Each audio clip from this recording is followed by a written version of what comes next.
அல்லாஹ் இந்த நோன்பை ரமலான் மாதத்தை அடையக்கூடிய அனைவர் மீதும் நோன்பை கடமையாக்கி இருக்கிறான் அப்படின்னு சொன்னோம். இருந்தாலும் குறிப்பிட்ட சிலருக்கு அல்லாஹ் விதிவிலக்கு கொடுத்திருக்கிறான். யார் யாருக்கு விதிவிலக்கு? விதிவிலக்குல ரெண்டு வகையான விதிவிலக்கு இருக்குது. ஒரு வகையான விதிவிலக்கு அவங்க நோன்பு வைக்கவே தேவையில்லை என்கிற விதிவிலக்கு. எந்த காலத்திலையும் நோன்பு வைக்க தேவையில்லை, இந்த ரமலான்லயும் அவங்க நோன்பு வைக்க வேண்டிய அவசியம் இல்லை, வேறு எந்த நாட்களிலையும் எந்த காலத்திலையும் அவங்க நோன்பு வைக்க வேண்டிய தேவை இல்லை என்கிற கேட்டகரியில ஒரு விதிவிலக்கு இருக்கு. இன்னொரு வகையிலான விதிவிலக்கு என்னவென்றால், ரமலான்ல நோன்பு வைக்க வேண்டியதில்லை, ஆனால் வேறு நாட்கள் ரமலான் முடிந்து வேறு அவருக்கு வசதிப்பட்ட வேறு நாட்கள் அந்த நோன்பை நோக்க வேண்டும், அப்படியான விதிவிலக்கும் இருக்கு. ஒரு விதிவிலக்கு எப்பவுமே அவர் நோன்பு வைக்க தேவையில்லை, ரமலானிலையும் நோன்பு நோக்க வேண்டிய அவசியம் இல்லை, ரமலான் அல்லாத வேறு நாட்களிலேயும் அவர் நோன்பு நோக்க வேண்டும் என்பது இல்லை, அப்படியான விதிவிலக்கும் இருக்கு. அப்படியான சலுகையும் மார்க்கத்தில் இருக்கு. இன்னும் சில பேருக்கு அல்லாஹ் கொடுத்திருக்கிற சலுகை எப்படி இருக்கிறது என்று சொன்னால், நீ ரமலான்ல வைக்க வேண்டாம், ஆனா உனக்கு வசதிப்பட்ட வேறு நாளில் நீ வைத்துக் கொள்ள வேண்டும், அந்த நோன்பை நீ திரும்ப நோற்றிவிட வேண்டும் என்கிற வகையிலான விதிவிலக்குகளும் இருக்கிறது. யார் யாருக்கு என்ன வகையில விதிவிலக்கு என்பதை நம்ம ரசூல் ஸல்லல்லாஹு அலைஹி வஸல்லம் அவங்க நமக்கு சொல்லி தந்த அடிப்படையிலையும் திருக்குர்ஆன் வசனத்தின் அடிப்படையில் நீங்க பார்க்கலாம். முதல் இப்போ ரொம்ப வயசான ஆட்கள்லாம் இருப்பாங்க. இந்த மாதிரியான வயசான ஆட்கள் ரொம்ப தீராத நோய் கொண்ட வயசான ஆட்கள், ரொம்ப தள்ளாடி கொண்டிருக்கக்கூடிய வயதினர், அப்படியான நபர்கள் இருப்பார்களே. ஆனால் அவங்க வயோதிகத்தின் காரணத்தினாலேயே, தள்ளாத வயதை அடைந்த காரணத்தினாலேயே அவங்களால நோன்பு வைக்க முடியாது. ஏன்? அவங்களாலாம் பசியை தாங்க இயலாது, சாப்பிடாம குடிக்காம இருக்கணுங்கிறதுலாம் அவங்களுக்கு ரொம்ப சிரமமான, தன்னைத்தானே ரொம்ப மறுத்தி கொள்ளக்கூடிய, இன்னும் சில பேருக்கு அவங்க உயிருக்கே ஆபத்தை ஏற்படுத்தக்கூடிய வகையில உள்ள ஒரு விஷயம் அது, ரொம்ப தள்ளாத வயதுடைய முதியவர்களுக்கு. அப்ப அப்படியான நிலையில அவங்கள இல்ல நீ நோன்பு வைக்கத்தான் வேணும், நீ என்ன வயசுல இருந்தாலும் சரி, உனக்கு முடியாதுங்கிறதுதான் டாபிக் இல்ல, நீ நோன்பு வைக்கணும், காலையிலிருந்து மாலை வரையிலையும் பசி பட்டினியில கிடக்கணும் அப்படின்னு சொன்னா அது அவங்களுக்கு சாத்தியமா? சாத்தியம் இல்லை. தள்ளாத வயதுடையவர்களா இருக்கிறாங்க, பசி அவங்களால தாங்க இயலாது, பசி குறிப்பிட்ட நேரத்தில் நோன்பு நோற்பதனால அவங்களுக்கு உடலுக்கு மிகப்பெரிய அளவில் உயிருக்கே ஆபத்து ஏற்படும் என்கிற அளவுக்கு உங்களை ஒரு தள்ளாத வயதை அடைந்திருக்கிறார்கள் என்று சொன்னால் அவங்களுக்கு மார்க்கத்தில் விதிவிலக்கு இருக்கு. என்ன விதிவிலக்கு? நோன்பு வைக்க வேண்டிய தேவையே இல்லை. ஏன்? இறைவன் சொல்லுகிற சட்டத்திட்டங்கள் அனைத்துமே யாருக்கு இயலுமோ அவங்களுக்கு தான். யாருக்கு இயலவில்லையோ அவர்களுக்கு அந்த சட்டத்தில் அவங்க வரமாட்டாங்க, அவங்கள அல்லாஹ் கேள்வி கேட்க மாட்டான். திருக்குர்ஆன்ல அல்லாஹ் இந்த அடிப்படையை பல வசனங்கள்ல சொல்கிறான் அல்லவா, லா யுகல்லிஃபுல்லாஹு நஃப்ஸன் இல்லா உஸ்அஹா, இறைவன் எந்த ஆத்மாவையும் அவரது சக்திக்கு உட்பட்டே தவிர சிரமப்படுத்த மாட்டான். சக்திக்கு உட்பட்டதான் மார்க்க கடமை எல்லாமே. உனக்கு சக்தி இல்லை, முடியலை என்று சொன்னால் அல்லாஹ் உன்னை சிரமப்படுத்த மாட்டான். அப்ப உனக்கு நோன்பு வைக்க முடியலையா, வயசான நாட்களா இருந்தா வேறு நாட்களில் வைத்துக் கொள்ளலாம்னு எப்படி சொல்ல இயலும்? அவங்களுக்கு வருட நாட்கள் அதிகரிக்க அதிகரிக்க, வருடங்கள் கூட கூட மேலும் மேலும் பலவீனம், மேலும் மேலும் வயசாகத்தான் செய்யும், மேலும் உடல் பலவீனம் அடையும், உடல் தளர்வு ஏற்படும், இன்னும் ஆரோக்கிய குறைவு தான் அவங்களுக்கு ஏற்படும். அப்ப நோன்பு வைக்க முடியாது. அப்ப நோன்பு வைக்க சக்தி இல்லை என்று சொன்னால் அவங்க எல்லாம் சிரமப்படுத்த மாட்டான். இஸ்லாத்தின் கடமைகள் எல்லாமே சக்திக்கு உட்பட்டு தான். அவங்க எண்ணத்துக்கு எல்லாம் கூலி கொடுத்துக்குவான். ரசூல் ஸல்லல்லாஹு அலைஹி வஸல்லம் அவங்க மற்ற செய்திகள்ல வேறு சில விஷயங்களுக்கெல்லாம் சொல்லி இருக்கிறாங்கல்ல, இந்த போர் சம்பந்தமா அல்லாஹ்வின் தூதர் அவங்க சொல்லும் போது குறிப்பிட்ட சில மக்கள்லாம் போருக்கு போய்கிட்டு இருக்கிறாங்க. அப்ப ரசூலுல்லாஹ் சொன்னாங்க, இன்ன அக்வாமம் பில் மதீனா, மதீனாவில் சில மக்கள் இருக்கிறாங்க, அவங்க நாம இப்ப போற பாதைகள் அவங்க வரல, நம்மோட அவங்க வரல, இருந்தாலும் கூட அவங்க நன்மையில் நம்மோடு இருக்கிறாங்க, பயணத்தில் நம்மோடு இல்லை, நன்மையில் அவர்கள் நம்மோடு இருக்கிறார்கள். ஒரு போர்க்களத்திற்கான பயணம், அந்த பயணத்திற்கு வராம மதீனாவில் பல நபித்தோழர்கள் இருக்கிறாங்க. அந்த நபித்தோழர்கள் குறித்து ரசூல் ஸல்லல்லாஹு அலைஹி வஸல்லம் அவங்க சொல்றாங்க, மதீனாவில் இன்ன அக்வாமம் பில் மதீனா, மதீனாவில் சில பேர் இருக்கிறாங்க, அவங்க இந்த பயணத்தில் நம்மோடு வரல, நன்மையில் அவர்கள் நம்மோடு தான் இருக்கிறார்கள். ஏன் அப்படி? ஏனென்றால் அவர்கள் எண்ணத்தளவில் நீயத்து, மனசுல நீயத்து போர்க்களத்துக்கு வரணுங்கிறது தான். ஒவ்வொருவருக்கும் ஒவ்வொரு காரணத்தினால வர முடியல, சக்தி இல்லை, சக்தி இல்லாத காரணத்தினால அவங்களுக்கு வர முடியலையே தவிர அவங்க எண்ணம் நம்மோடு தான் இருக்கிறது, எண்ணத்தளவில் அவர்கள் நம்மோடு இருக்கிறாங்க, போருக்கு வரணுங்கிற எண்ணத்தில் இருக்கிறாங்க. அது முடியாததுனால, சக்தி இல்லைங்கிறதுனால அல்லாஹ் அவங்க எண்ணத்துக்கு கூலி கொடுத்துடுறான். அதனால நாம் இந்த பயணத்தின் வாயிலாக என்னென்ன நன்மைகளை பெறுகிறோமோ அவை அனைத்தையும் மதீனாவில் இருக்கிற அந்த தோழர்களும் பெறுகிறார்கள் அப்படின்னு ரசூல் ஸல்லல்லாஹு அலைஹி வஸல்லம் அவங்க சொல்றாங்க. இது புகாரில 2839வது இலக்கத்தில் பதிவான செய்தியா நீங்க பார்க்கலாம். அப்ப ரசூலுல்லாஹ் இந்த செய்தியின் மூலமா நமக்கு என்ன சொல்ல வர்றாங்க? இஸ்லாமிய மார்க்கத்தில் ஒருவருக்கு சக்தி இல்லைன்னு சொன்னா அல்லாஹ் அவரை கேள்வி கேட்க மாட்டான். அதே வேளையில் அவருடைய நீயத்து எண்ணம் நல்ல விதமாக இருக்குமே ஆனால், நன்மையை செய்வதில் தீராத ஆர்வம் கொண்ட ஒரு நபராக இருப்பாரே ஆனால் அவங்க எண்ணத்துக்கு ஏற்ப அல்லாஹ் கூலியை கொடுப்பான். இன்னமல்லா அம்மாலும் பின்னியார், செயல்கள் அனைத்தும் எண்ணங்களை பொறுத்து தான் அமையும். ரசூலுல்லாஹ் சொன்னாங்க, எண்ணம் நல்ல எண்ணமா இருந்தா அதுக்கு தக்க அல்லாஹ் கூலியையும் கொடுப்பான். அப்ப தள்ளாத வயதுடையவர்களாக இருப்பார்களே ஆனால் அவங்க நோன்பு வைப்பதிலிருந்து விலக்கு பெறுகிறார்கள். அவங்க நோன்பு குறித்து அல்லாஹ் எந்த கேள்வியும் கேட்க மாட்டாங்க. ஏன்னா உடம்புல அவங்களுக்கு நோன்பு வைக்க சக்தி இல்லை, அது ஒண்ணு. இவங்க வேற எந்த நாட்களிலையும் நோன்பு வைக்க வேண்டும் என்பதும் கிடையாது. நாட்கள் அதிகரிக்க அதிகரிக்க இன்னும் பலவீனத்தை தான் அவங்க அடைவாங்க. சரி, அடுத்து அல்லாஹ் யாருக்கு விதிவிலக்கு கொடுக்குறான்? திருக்குறான்லயே நீங்க பார்க்கலாம், நோயாளிகளுக்கும் பயணிகளுக்கும் இந்த நோன்பு வைப்பதிலிருந்து ஒரு சலுகை இருக்கு. இது தற்காலிக சலுகை. எப்படி அல்லாஹ் குர்ஆன்ல சொல்ற, ஃபமன் கான மின்கும் மரீதன் அவ் அலா சஃபரின் ஃபஇத்தத்து மின் அய்யாமின் உகர். யார் நோன்பாளியாக இருக்கிறாரோ அல்லது பயணத்தில் இருக்கிறாரோ அவர் வேறு நாட்களில் நோன்பை வைத்துக் கொள்ளட்டும், கணக்கிட்டுக் கொள்ளட்டும். இது அல்லாஹ்வுடைய தெளிவான வார்த்தை. இதுக்கு விளக்கமே தேவையில்லை. ஒருத்தர் நோயாளியா ரமலான் மாசம் நோன்பு வைக்கணும், நோயாளியா இருக்கிறேன், நோன்பு வைக்க வேண்டியதில்லை, நீ வேறு நாள நோன்பு வச்சுக்க.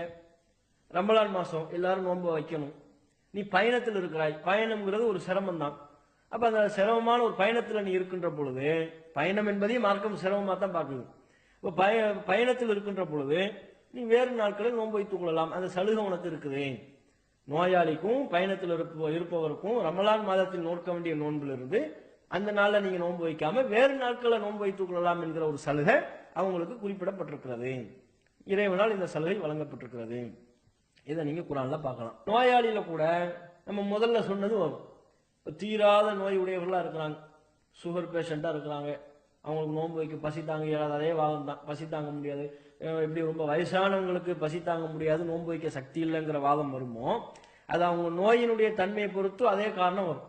தீராத நோய் உடையவர்களா இருக்கிறாங்க வைங்க, அவங்களுக்கும் அதே போல சாப்பாடு சாப்பிடாம இருக்க முடியாது, பசியோடு இருக்க முடியாதுங்கிற ஒரு இது இருக்கும். அவங்களுக்கு நோய் வேறு நாட்களில் குணமாகுமான்னு பார்த்தா குணமாகுது. இப்போ காய்ச்சலா இருக்குது, வேறு சில நோய்கள் ஏற்பட்டிருக்குது, மஞ்சள் காமால் இந்த மாதிரி ஒரு நோய்கள் இருக்குதுன்னு வைங்க, டைஃபாய்டு இது மாதிரியான நோய்கள்லாம் வருது. இது அந்த ஒரு 5 நாள் 10 நாள் இருந்து விட்டு வேறு நாட்களில் சரியாயிடும், குணமாகிவிடும். இப்போ வேறு நாட்களில் குணமாகக்கூடிய வகையிலான நோயா இருந்தால் அவர் ஆரோக்கியமானதற்கு பிறகு அவருக்கு வசதிப்பட்ட ஏதேனும் ஒரு நாளை நோன்பு வைத்துக் கொள்வார். நோன்பு வைக்கணும். ரமலான்ல அவர் விட்ட நோன்பு அவர் நோற்று விட வேண்டும். 10 நோன்பு விட்டுட்டாருன்னா 10 நோன்பு வைக்கணும். 5 நோன்பு விட்டுட்டாருன்னா நோயின் காரணத்தினால அல்லது பயணத்தின் காரணத்தினால ஒரு 5 நோன்பு விட்டுட்டாருன்னா அவர் ரமலான் முடிந்து அவருக்கு வசதிப்படக்கூடிய இன்னொரு நாட்களில் வேறு நாட்களில் 5 நோன்பு, அவர் விட்ட 5 நோன்பையோ அல்லது 10 நோன்பையோ வைத்து விட வேண்டும். சரிங்களா? அது இந்த தீராத நோய் உடையவர்களாக இருந்தா அவங்க வேறு நாள் எப்படி வைப்பாங்க? அந்த நாளையும் நோய் அவங்களுக்கு தீர்ந்திருக்காதுல்ல, தீராத நோய் தானே. ரமலான்ல எப்போ அவர் நோயாளியா இருக்கிறாரோ அதே மாதிரிதான் ரமலானுக்கு பிறகும் நோயாளியா தான் இருக்க போறாரு. ரமலான்ல நோன்பு வைப்பதிலிருந்து எந்த நோய் அவரை தடுத்ததோ அதே நோய் தான் ரமலான் முடிந்ததுக்கு பிறகும் அவருக்கு இருக்கிறது. அப்போ அவர் நோன்பு வைக்க இயலாது. அப்ப இவரும் எந்த கேட்டகரியில் வந்துருவார்னா நிரந்தர சலுகை என்கிற வகையில வந்துருவார். இவர் குறித்தும் அல்லாஹ் எந்த கேள்வியும் கேட்க மாட்டான். உனக்கு சக்தி இல்லை, சக்தி நோன்பு வைப்பதற்கு ஒருவருக்கு சக்தி அல்லாஹ் கொடுக்கல, அவர் அந்த காரணத்தினால நோன்பு வைக்கல. மறுமை நாள் அந்த அடியான்ட்ட நீ ஏன் நோன்பு வைக்கலாம் நல்லா கேள்வி எழுப்புவானா? யாருக்கு அல்லாஹ் நோன்பு நோற்பதற்குரிய சக்தியை கொடுக்கவில்லையோ அவர் நோன்பு வைக்காதது குறித்து அல்லாஹ் எந்த கேள்வியும் எழுப்ப மாட்டான். இது அடிப்படை. அப்ப நோயாளிகளுக்கும் சலுகை இருக்கு, பயணிகளுக்கும் சலுகை இருக்கு. நோயாளிகள் தீராத நோய் உடையவர்களாக இருந்தா அவங்க வேறு நாட்களில் வைக்க வேண்டும் என்கிற அவசியமும் இல்லை. மற்ற தீரக்கூடிய வகையில் உள்ள காய்ச்சல் தலைவலி போன்ற சாதாரண நோய்களாக இருக்குமே ஆனால் அதன் காரணத்தினால் நோன்பை ரமலான் மாதத்தில் விட்டுவிட்டு வேறு அவருக்கு வசதிப்பட்ட நாட்களில் நோன்பை நோற்றுக்கொள்ள வேண்டும். அதே மாதிரி இப்ப இந்த பயணத்துல நோன்புன்னு சொல்லி சொல்றோமா இல்லையா, இதை சில விஷயங்களை நம்ம விளக்க வேண்டியிருக்குது. இந்த பயணத்துல நோன்பு என்பது சில பேர் என்ன விளங்கிக் கொள்கிறார்கள் என்றால், பயணத்துல நோன்பு வைக்காமல் இருப்பதற்கு மார்க்கத்தில் சலுகை இருக்குன்னா கண்டிப்பா நோன்பு வைக்கவே கூடாது, பயணத்துல நோன்பு விடத்தான் வேணும், நோன்பு வைத்து விடக்கூடாது என்று சிலர் தவறாக விளங்கிக் கொள்கிறார்கள். அப்படி கிடையாது. பயணத்துல விரும்பினா நோன்பு வைக்கவும் செய்யலாம், நோன்பு வைக்காமலும் இருக்கலாம். இரண்டுக்கும் மார்க்கத்தில் அனுமதி இருக்கு. ரசூலுல்லாஹ்விடத்துல ஒரு சஹாபி கேட்கிறார், அல்லாஹ்வின் தூதரே அஸூமு ஃபி ஸஃபர், நான் பயணத்துல நோன்பு வைக்கலாமா அப்படின்னு கேட்கறாங்க. அப்ப ரசூலுல்லாஹ் சொல்றாங்க, இன் ஷி'த ஃபஸும் வ இன் ஷி'த ஃபஅஃப்திர், நீ விரும்பினா நோன்பு வச்சுக்க, விரும்பினா நோன்பு வைக்காம இருந்துக்க. ஒரு ஆப்ஷன் தான்ங்கிறது கிடையாது. இல்ல நோன்பை விடத்தான் வேணும் அதுவும் அல்ல, நோன்பை கண்டிப்பாக வைத்தே தீர வேண்டும் அதுவும் அல்ல. விரும்பினா நோன்பு வைக்கலாம், விரும்பினா நோன்பு வைக்காமல் இருக்கலாம். இப்படியான ஒரு சலுகை வழிகாட்டல் தான் ரசூலுல்லாஹ்விலிருந்து நமக்கு சொல்லி தரப்பட்டிருக்கு. இது புகாரில 1943 இலக்கத்துல இருக்கு. அதே மாதிரி இப்ப பயணம் அப்படின்னு வரும்போது சில பேர் என்ன விளங்குறாங்கன்னா, டிராவல்ல இருப்பது மட்டும்தான் பயணம், சில வியாக்கியானங்கள் எல்லாம் சொல்லிக் கொண்டு தங்களை தாங்களே சிரமப்படுத்திக் கொள்கிறார்கள். ரசூலுல்லாஹ் காலத்துல எல்லாம் பயணம் ரொம்ப சிரமமா இருந்துச்சு. ஒட்டகத்துல போனாங்க, குதிரையில போனாங்க, கழுதையில போனாங்க. இன்னைக்கு தான் நம்ம சொகுசா பஸ்ல போயிடுறோம், ட்ரெயின்ல போயிடுறோம், பிளைட்ல போயிடுறோம். அப்ப அத அந்த காலகட்டத்துக்கு அளவுக்கு இன்றைக்கு பயணங்கள் சிரமமாக இல்லை என்கிறதுனால நம்ம நோன்பு வச்சிட வேண்டியதுதானே அப்படின்னு சிலருக்கு அறிவுரை எல்லாம் சொல்லுவாங்க. அல்லது தன்னைத்தானே நொந்து கொள்வது, தன்னைத்தானே நோவினை செய்து கொள்வது, அது நம்ம அந்த காரணம்லாம் இருந்து அல்லாஹ்வுக்கு தெரியாதா? அந்த கால பயணம் வேறு இந்த கால பயணம் வேறுலாம் இருந்தால் அல்லாஹ் இப்படி பொத்தாம் பொதுவா சொல்வானா? உங்களை யாரு பயணத்தில் இருக்கிறீங்களோ அவங்க வேறு நாட்களில் நோன்பு வைத்துக் கொள்ள வேண்டும் என்கிற இந்த கட்டளை அந்த காலத்து மக்களுக்கு மட்டுமா நமக்கும் சேர்த்தாங்க? நாளை மறுமை நாள் வரும் வரையிலையும் வருகிற அனைத்து மக்களுக்குமான கட்டளையாகும். எல்லாத்துக்கும் இதுதானுங்க. அப்ப பயணத்தின் எல்லா காலத்து பயணத்தின் தன்மையை பற்றி தெரிந்த ரப்புல் ஆலமீன் நமக்கு ஒரு சலுகையை கொடுக்குறானா, அதை பயன்படுத்திக்கிட்டு போக வேண்டியதானே. அதுல எதுக்கு போட்டு அந்த காலத்து பயணம் இந்த காலத்து பயணம் எதுக்கு வியாக்கியானம்? அது தேவையில்லை. இன்னும் சில பேர் எப்படி புரிந்து கொள்வார்கள், புரிந்து வைத்திருக்கிறார்கள் என்றால், பயணம்னா டிராவல்ல வாகனத்துல போய் கொண்டிருப்போம் அல்லவா, அது மாத்திரம்தான் பயணம். ஊரு போய் சேர்ந்து அங்க தங்கிட்டோம் சொன்னா அது பயணம் இல்லை அப்படின்னு விளங்கிடுறாங்க. அப்படி கிடையாது. பயணம் என்பது வாகனத்தில் சென்று கொண்டிருப்பதும் பயணம் தான். மார்க்கத்தின் பார்வையில ஒரு ஊர்ல போய் வாகனத்துல போய் ஒரு ஊரை ரீச் பண்ணிட்டோம், அந்த ஊர்ல சில நாட்கள் தங்கி இருக்கணும், தங்கி இருக்கிற காலம் முழுக்க பயணத்துல தான் சேரும், அதுவும் பயணம் தான். வாகனத்தில் இருப்பது மாத்திரம் பயணம் இல்லை, வாகனத்தில் இருப்பதும் பயணம், அந்த ஊரை அடைந்ததற்கு பிறகு அங்கிருக்கிற நாட்களும் பயணம். ரசூலுல்லாஹ்வே தனது செயல்பாட்டின் மூலமா நமக்கு விளக்கிட்டாங்க. புகாரில 4275 இலக்கத்துல பதிவாக இருக்கிறது. ரசூலுல்லாஹ் என்ன செய்யறாங்க, கதீத் என்கிற ஒரு ஊருக்கு ஏரியாவுக்கு போறாங்க. அங்க நோன்பு வைத்துக் கொண்டு சுவாம ரசூலுல்லாஹி ஸல்லல்லாஹு அலைஹி வஸல்லம் அல்லாஹ்வின் தூதர் நோன்பு வச்சிருக்காங்க. நோன்பு வைத்துக் கொண்டே ஹத்தா இதா பலகல் கதீத், கதீத் என்கிற ஒரு இடத்துக்கு போறாங்க. அந்த இடத்துக்கு போனோடனே அப்தர நோன்பு விட்டுட்டாங்க. ஃபலம் யஸல் முஃப்திரன் ஹத்தன் சலஹ ஷஹர், அந்த மாதம் முடிகின்ற வரை ரசூலுல்லாஹ் நோன்பு வைக்கவே இல்லை. கதீதுங்கிற ஊருக்கு டிராவல் பண்றாங்களா, பயணம் என்பதனால போனவொடனே நோன்பு விட்டுட்டாங்க ரசூலுல்லாஹ். நோன்பை விட்டு அந்த மாதம் முடிகிற வரையிலையும் ரசூலுல்லாஹ் நோன்பு வைக்கவே இல்லையா, ஃபுல்லா நோன்பு விட்டுட்டே இருந்தாங்களாம். ஏன்? ஃபுல்லா பயணத்தில் இருக்கும்போது அந்த சலுகை இருக்கு. பயணம் என்பது தங்கியிருப்பதும் பயணத்துல தான் சேரும். அந்த அடிப்படையில் அல்லாஹ்வின் தூதர் அவர்கள் அந்த மாதம் முடிகின்ற வரையிலையும் நோன்பு விட்டுருக்கிறாங்க. சரியா? அப்போ பயணம் என்பதை நாம இந்த தெளிவோட புரிந்து கொள்ளணும். வாகனத்துல இருப்பது மட்டும்தான் பயணம் என்பது கிடையாது. நாம அந்த ஊரில் தங்கியிருக்கின்ற சில நாட்கள் தங்கியிருக்கிறோம் என்றால் தங்கியிருக்கக்கூடிய நாட்களும் பயணத்தில் தான் சேரும். அப்போதும் அவருக்கு ஒரு பயணிக்கு வழங்கப்பட்டிருக்கிற சலுகை அவருக்கு உண்டு என்பதை இந்த நபிமொழி நமக்கு தெளிவுபடுத்துகிறது. சரி, அப்ப நோன்பிலிருந்து விலக்களிக்கப்பட்டவர்களை தான் நம்ம இப்ப சொல்லிக்கிட்டு இருக்கிறோம். அதுல இன்னும் சிலர் இருக்கிறாங்க, மாதவிடாய் ஏற்பட்டிருக்கிற பெண்கள், அவர்களுக்கும் நோன்பு வைப்பதிலிருந்து விலக்கு. இவர்களுக்கான விலக்கு கொஞ்சம் வித்தியாசமானது. எப்படி? இப்போ சொன்னதெல்லாம் ஒன்றும் நோன்பு வைக்கவே முடியாது. தீராத நோயாளியாக இருந்தால் அவரால் நோன்பு வைக்க முடியாது, தள்ளாத வயதுடையவராக இருந்தால் அவரால் நோன்பு வைக்க முடியாது, வேறு நாட்களிலையும் வைக்க இயலாது. சரிங்களா? அப்படி சொன்னோம்.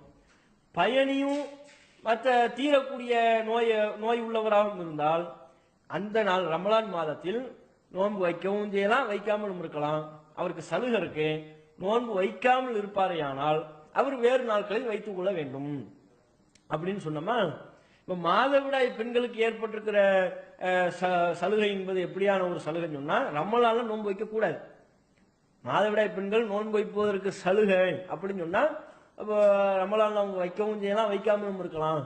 வைக்காமல் இருக்கும்போது வேறு நாட்களில் வைத்துக் கொள்ள வேண்டும், அப்படியான சலுகை இல்லை. நீங்க ரமலான்ல வைக்க கூடாது. ரமலான் முடிஞ்சு வேறு நாட்கள் உங்களுக்கு வசதிப்பட்ட நாட்கள்ல தான் நோன்பு வைக்கணும், அப்படியான ஒரு சலுகை. இது அல்லாஹ்வின் தூதர் அவர்கள் தெளிவாகவே நமக்கு சொல்லியிருக்கிறாங்க. ஆயிஷா அவங்க குறிப்பிடக்கூடிய ஒரு செய்தியாக வருகிறது, எங்களுக்கு மாதவிடாய் ஏற்படும், மாதவிடாய் ஏற்பட்டால் உமரு பி கதாஇ ஸௌம், நோன்பை கதா செய்யும்படி வேறு நாட்களில் நோற்றுக்கொள்ளும்படி எங்களுக்கு அல்லாஹ்வின் தூதர் உத்தரவிட்டார்கள். வலா உமரு பி கதாஇ ஸலாத், தொழுகை கதா செய்யும்படி அல்லாஹ்வின் தூதர் விடவில்லை. அப்ப மாதவிடாய் ஏற்படக்கூடிய சமயத்துல நோன்பும் வைக்கக்கூடாது, தொழவும் கூடாது. தொழுகையும் அவங்களுக்கு இல்லை, நோன்பும் இல்லை. ரமலான் மாதத்துல மாதவிடாய் ஏற்பட்ட ரமலான் மாதத்துல சில பெண்களுக்கு மாதவிடாய் ஏற்பட்டு விட்டது என்றால் மாதவிடாய் நாட்கள் எவ்வளவு நாட்களோ அவ்வளவு நாட்களும் அவங்க நோன்பும் வைக்கக்கூடாது, தொழவும் கூடாது. அதுல ரசூலுல்லாஹ் என்ன வழிகாட்டுதல் கொடுக்குறாங்களாம், இந்த தூய்மையானதற்கு பிறகு தொழுகையை கல்லா செய்யக்கூடாது. ஏன்னா தொழுகை நேரம் குறிக்கப்பட்ட கடமை, அந்தந்த நேரத்தில் தொழுகிறது தான், கல்லாங்கிறது இல்லை. இன்னொரு நாட்களில் தொழுதல்ங்கிறது அதுல மாதவிடாய் பெண்களுக்கு அல்லாஹ் சொல்லலை. நோன்பை கல்லா செய்யும்படி அல்லாஹ்வின் தூதர் அவர்கள் எங்களுக்கு உத்தரவிட்டார்கள். அப்படி தெளிவாக இந்த நபிமொழி நமக்கு சொல்லிவிடுகிறது. மாதவிடாய் ஏற்பட்டிருக்கிற பெண்கள் கவனத்தில் கொள்ளணும். அவங்க ரமலான்ல தங்களுக்கு மாதவிடாய் ஏற்பட்டால் நோன்பு நோக்க கூடாது. தூய்மையானதற்கு பிறகு விடுபட்ட நோன்பை வேறு நாட்களில் வேறு மாதங்களில் அவங்க நோற்றுக்கொள்ள வேண்டும். இதுதான் அல்லாஹ்வின் தூதருடைய வழிகாட்டுதல். சில பெண்மணிகள் அல்லாஹ்வின் தூதருடைய இந்த வழிகாட்டுதலை மீறக்கூடிய ஒரு காரியத்தை செய்யறாங்க. அல்லாஹ் தான் இந்த சட்டத்தை தர்றான், இந்த சட்டத்தை போடுறதே அல்லாஹ் தான். ஆனா சில பெண்கள் என்ன செய்யறாங்கன்னா, ரமலான் எவ்வளவு சிறப்பான ஒரு மாதம், அந்த நாள்ல நோன்பு வைக்கிறேன்னா எவ்வளவு பெரிய ஒரு கை சேதம் இழப்பு. அது மாதவிடாய் ஏற்பட்டு ஒரு 7 நாள் 6 நாள் 5 நோன்பு போகுதுன்னு சொன்னா அது எவ்வளவு பெரிய கை சேதம், எவ்வளவு பெரிய இழப்பு. அது போக அந்த 5 நோன்பு மற்ற நாட்களை வைக்க முடியுமா நமக்கு? அதுவும் சாத்தியம் இல்லை. இப்போதாவது பல பேர் நோன்பு நோக்கிறார்கள் என்கிற அடிப்படையில் கூட்டமாக சேர்ந்து நோன்பு வச்சிருக்கோம். 5 நோன்பு 6 நோன்பு 7 நோன்பு போயிருச்சுன்னா எப்படி இன்னொரு நாள்ல வைப்பது? இப்படியான தனக்குத்தானே சில நியாயங்கள் கற்பித்துக் கொண்டு மாதவிடாயை தள்ளி போடக்கூடிய வேலையை செய்கிறார்கள். சில மாத்திரைகளை மருந்துகளை உட்கொண்டு விட்டு மாதவிடாயை தள்ளி போடுறாங்க. ஏன் அப்படி தள்ளி போடுறாங்க? மார்க்கத்தில் உள்ளதா? அது அனுமதிக்கப்பட்டதா? அது அப்படி செய்யலாமா? மாதவிடா என்பது இறைவன் ஏற்படுத்திய ஒரு தொல்லை. இறைவன் திருக்குறான்ல சொல்லிவிட்டான், எஸ் அலுன கானில் மஹீத், நபியே மாதவிடாய் குறித்து உம்மிடம் கேள்வி எழுப்புகிறார்கள், குல் ஹுவ அதன், அது ஒரு இறைவன் ஏற்படுத்தி இருக்கிற ஒரு தொல்லை அப்படின்னு சொல்லுங்க, நல்லா சொல்லிட்டான். அப்ப அல்லாஹ் தான் நமக்கு அந்த தொல்லையை, அந்த மாதவிடாய் என்கிற ஒரு தொல்லையை இறைவன் ஏற்படுத்துகிறான் பெண்களுக்கு. இறைவனே ஒன்றை ஏற்படுத்தி விட்டு அதுக்கு பிறகு அல்லாஹ் அந்த பெண்களிடத்துல கேள்வி எழுப்பான், நீ ஏன் ரமலான்ல நோன்பு வைக்கல, ஏன் வேறு நாட்களை நோன்பு வச்சு நல்லா கேள்வி எழுப்ப போறானா? அல்லது சில பெண்மணிகள் நினைப்பதை போல, ஆஹா ரமலான்ல நோன்பு வச்சு அந்த பாக்கியம் வேறு, ரமலான் அல்லாத மற்ற நாட்களில் நோன்பு வைத்தால் அதனால் அந்த பாக்கியம் வேறு, ரெண்டும் சமமாகாதுன்னு சில பெண்கள் நினைக்கிறாங்க. அந்த உள்ளுணர்வின் பேர்ல தான் மாதவிடாயை தள்ளி போடக்கூடிய வேலைகளை எல்லாம் செய்யறாங்க. அப்படியே நீங்க நினைக்கிறீங்க? அல்லாதானே ரமலான்ல மாதவிடாயின் மூலம் நோன்பு வைக்க முடியலன்னா அந்த நிலையை ஏற்படுத்தியது யாரு? அல்லாதானே ஏற்படுத்தினா. இறைவனே ஒரு நிலையை ஏற்படுத்தி விட்டு வேறு நாட்களை நோன்பு வைன்னு சொல்லி ஒரு வழிகாட்டத்துல சொல்லிட்டு ரெண்டும் சமம் இல்லைன்னு நல்லா சொல்லுவானா? சொன்னா எவ்வளவு பெரிய அநியாயம். இறைவனா என்ன சொல்றான், இன்னல்லாஹ லா யظ்லிமு மிஸ்கால தர்ரா, அணுவளவும் அல்லாஹ் யாருக்கும் அநியாயம் செய்ய மாட்டான். இன்னல்லாஹ லா யظ்லிமு நாஸ ஷைஆன், கொஞ்சம் கூட அல்லாஹ் எந்த மக்களுக்கும் அநியாயம் செய்ய மாட்டான். இறைவனினுடைய சட்டத்தில் அநியாயத்துக்கு வேலையே இல்லை. அப்ப மாதவிடாய் ஏற்படக்கூடிய பெண்கள் புரிந்து கொள்ளணும், அவங்க மாத்திரைகள் மருந்துகள் உட்கொண்டு அதை தள்ளிப்படக்கூடிய காரியத்தை செய்யக்கூடாது. அது ஒரு தவறான ஒரு அணுகுமுறை.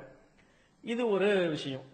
அதே மாதிரி நோன்பு ரமலான் மாதத்துல நோன்பு வைப்பதிலிருந்து சலுகை வழங்கப்பட்டவர்கள்ல கர்ப்பிணி பெண்கள், பாலூட்டக்கூடிய தாய்மார்கள், இவங்களுக்கும் இந்த சலுகை இருக்கு. கர்ப்பிணி பெண்களுக்கும் ரமலான் மாசத்துல நோன்பு வைக்க வேண்டியதில்லை என்கிற ஒரு சலுகை இருக்கு, வேறு நாட்களை வைத்துக் கொள்ளலாம். பாலூட்டக்கூடிய தாய்மார்களுக்கும் இப்ப நீங்க நோன்பு வைக்க வேண்டியதில்லை, வேறு நாட்களை வைத்துக் கொள்ளலாம் என்கிற ஒரு சலுகை தான். சில பேர் என்னன்னா கர்ப்பிணி மாதவிடாய் மாதிரி புரிந்து கொள்கிறார்கள்.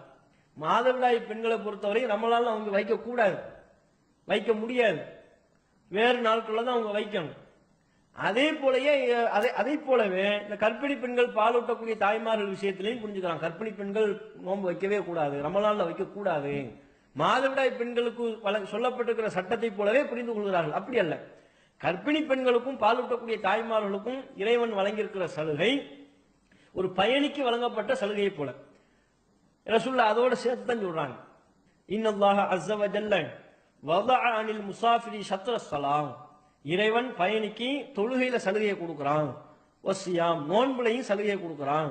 அந்த சலுகையை அனில் ஹாமிலி வல் முர்திஇ, கர்ப்பிணி பெண்ணுக்கும் பாலூட்டக்கூடிய தாய்க்கும் அல்லாஹ் கொடுக்குறான்.